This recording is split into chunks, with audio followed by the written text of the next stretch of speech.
Periodismo objetivo, responsable y equitativo.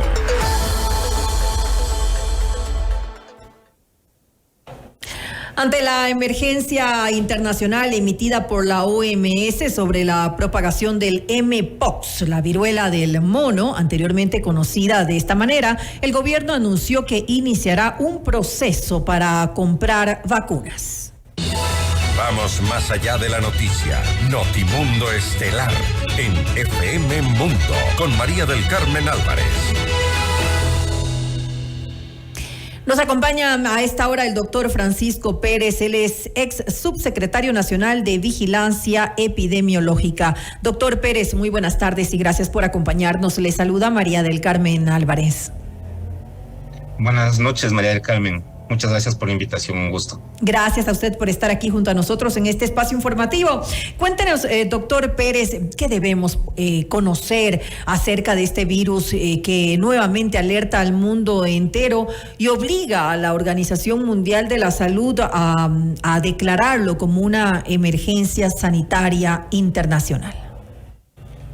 Bueno, lo que sabemos de esta nueva variante, ustedes conocen gracias a la anterior pandemia, ¿no? La pandemia de COVID-19, cómo los virus cambian mucho, pues precisamente este Mpox, que es un tipo de virus, ha mutado, ha cambiado, y esta cepa, este nuevo virus, sobre todo está presente hasta el momento en dos regiones. Hoy declararon que ya estaba en Europa, en un país de Europa del Norte. En Suecia, tengo entendido. Ya encontraron el primer caso de esta nueva variante de virus. Está básicamente localizado en África Central, y lo que llama la atención es que ha evolucionado muy rápido y su tasa de contagio, su velocidad de contagio es mucho mayor a la que estábamos acostumbrados, que es la cepa que tuvo incluso el Ecuador entre el año 2022 y 2023. Y además también es más letal, es decir, ha tenido mayor número de muertes comparados con todos los casos anteriores, ¿no? 19% más mortalidad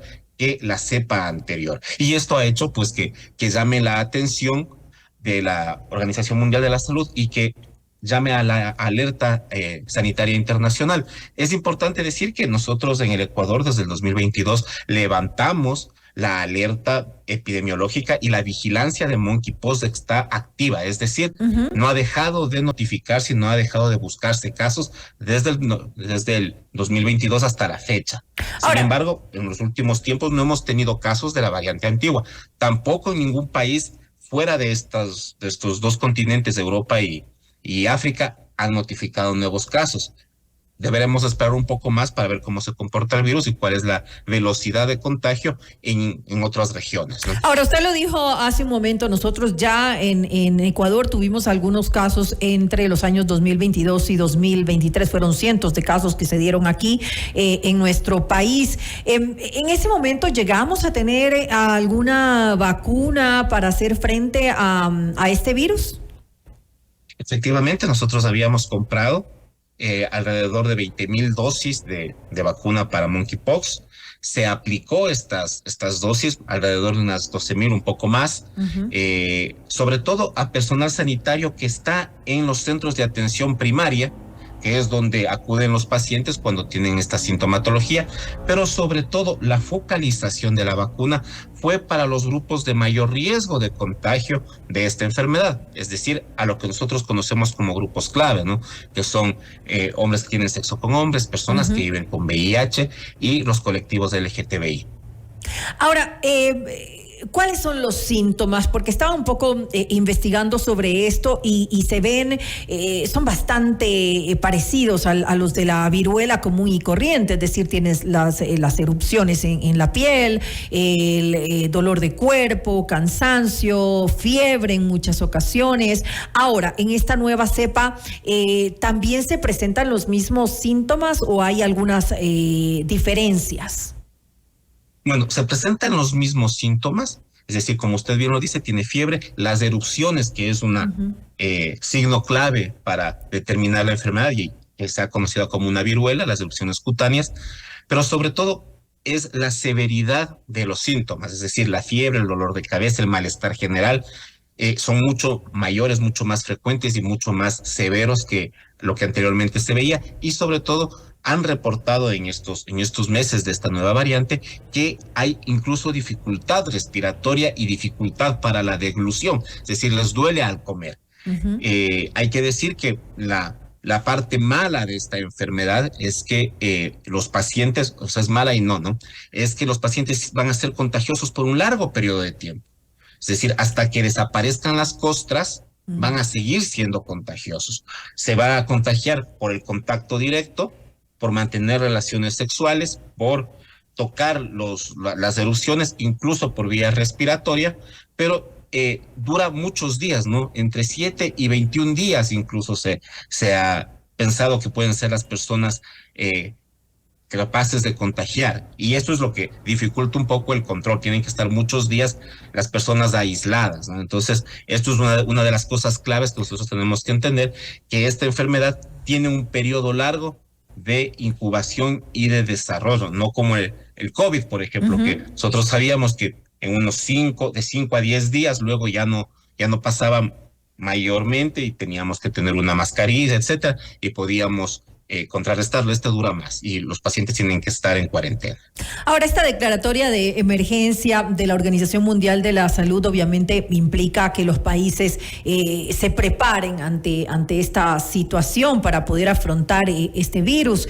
Nosotros ¿estamos preparados? El Ministerio de Salud ya ha anunciado que se comprará un nuevo lote de vacunas para hacer frente a esta nueva cepa. Pero además se deben tomar otras medidas. ¿Estamos en la vía correcta por el momento? Bueno, se ha hecho lo que inicialmente se tenía que hacer, ¿no? Que es levantar la vigilancia epidemiológica, la alerta nacional, para poder destinar más recursos, sobre todo humanos, que es donde que se hace el diagnóstico, quienes prestan atención, quienes son capaces de detectar los casos y hacer los cercos. Y como dije, el lineamiento está activo desde hace ya 2 años. Se tendrá que reforzar los lineamientos, se tendrá que regresar seguramente a tener un poco más de atención en puertos de entrada, es decir, en los aeropuertos y los puertos, que es por donde ingresa generalmente el virus. Es algo complicado, ¿no? Nosotros pueden estar en periodo de incubación y no desarrollar síntomas, y justo cuando desembarcan o a las pocas horas de desembarcar volverse contagiosos, ¿no? Entonces, es algo compleja la vigilancia, pero lo que nos ha enseñado muchísimo la pandemia y también el control del monkeypox anterior es que si nosotros tenemos el compromiso de la ciudadanía, es decir, que puedan dar la alerta necesaria y avisar cuando ocurra o cuando tienen esta sintomatología, acudir a los centros de salud, no automedicarse. Es clave, es fundamental que la ciudadanía acuda a los centros de salud, acuda donde los médicos para que puedan tener un tratamiento, y sobre todo los aislamientos, ¿no? Para no contagiar a más. Sabemos que esta enfermedad está ligada al comportamiento sexual de riesgo, y es necesario también poder utilizar siempre preservativos, evitar las reuniones sociales que tengan intenciones de prácticas sexuales de riesgo, y por supuesto acudir lo más pronto cuando se tenga la sintomatología. Pero doctor, para que haya una respuesta de los ciudadanos que sea adecuada, como usted bien lo está diciendo, también es importante que haya una campaña de comunicación efectiva, porque de lo contrario, si la gente no se entera, difícilmente va a tomar las precauciones del caso. Efectivamente. El Ministerio de Salud Pública tiene que activar líneas de acceso telefónico, por ejemplo, para dar comunicación, para dar consejo, y por supuesto tener una comunicación más efectiva, ¿no? Un poco difundir más cómo son los síntomas, cómo se contagian, dónde hay mayor riesgo, qué es lo que ha pasado en las últimas semanas, si hemos tenido o no tenemos casos, y sobre todo también saber cuándo va a llegar la vacuna, ¿no? Cuándo va a llegar la vacuna, cuándo va a estar disponible, quiénes van a ser las personas que van a recibir la vacunación. Va a seguir siendo el personal sanitario, se tendrá que utilizar tal vez en las personas privadas de la libertad, que también tienen un riesgo al estar hacinados y encerrados en un mismo lugar. Cómo se va a trabajar con otros colectivos de riesgo, y si algún momento estará lista para la población general. El hecho de que existe una focalización en grupos de riesgo no quiere decir que son los únicos que pueden contagiarse. Lo que llama la atención en África es que al menos el 50% de los contagios han sido en niños menores de 14 años, menos de 15 años, perdón. Entonces esto también llama mucho la atención, porque puede ser que el contagio sea mucho más rápido y no necesariamente sea por contacto sexual, ¿no? Entonces sea más bien por vía respiratoria o que el virus viva más tiempo en las superficies. Entonces, todavía no conocemos mucho del comportamiento de este virus, pero tenemos que estar atentos. Pero no conocía de que se pudiera dar el contagio por vías respiratorias. Según tenía entendido, era por un tema de fluidos, cuando no es directamente, obviamente, el contacto con los animales, cuando es por mordedura del animal o algo por el estilo, o por comer su carne, sino por el contagio entre seres humanos. Según tenía entendido, era por únicamente los fluidos. Es la enfermedad, su principal forma de contagio es por contacto directo con las secreciones y los fomites que nosotros hablamos, ¿no? Entonces, pero también existe el riesgo de contagio respiratorio porque también están en el tracto respiratorio y se comporta no de la misma forma que el COVID, que es en aerosoles, sino por las gotitas, que es una forma también de transmisión no muy frecuente, pero al parecer esta nueva variante puede tener un comportamiento más agresivo de esta forma de contagio. Importante entonces tener en cuenta también eso. Ahora, ¿qué decirle a los ciudadanos? ¿Cómo prevenir un poco? Estar informados, me imagino. De lo que tengo entendido, todavía en América Latina no se ha presentado, no conocemos en la región que haya ningún caso. Efectivamente, sabemos que solo existen hasta el momento en dos continentes, Europa y África. Es necesario mantener las mismas medidas de aseo general que tenemos siempre, es decir, lavarnos las manos antes de comer, evitar el contacto con superficies sucias, tener unos procedimientos de aseo regulares, una rutina de aseo y sobre todo, nuevamente, esto va un poco más centrado a las poblaciones clave, a las poblaciones de mayor riesgo.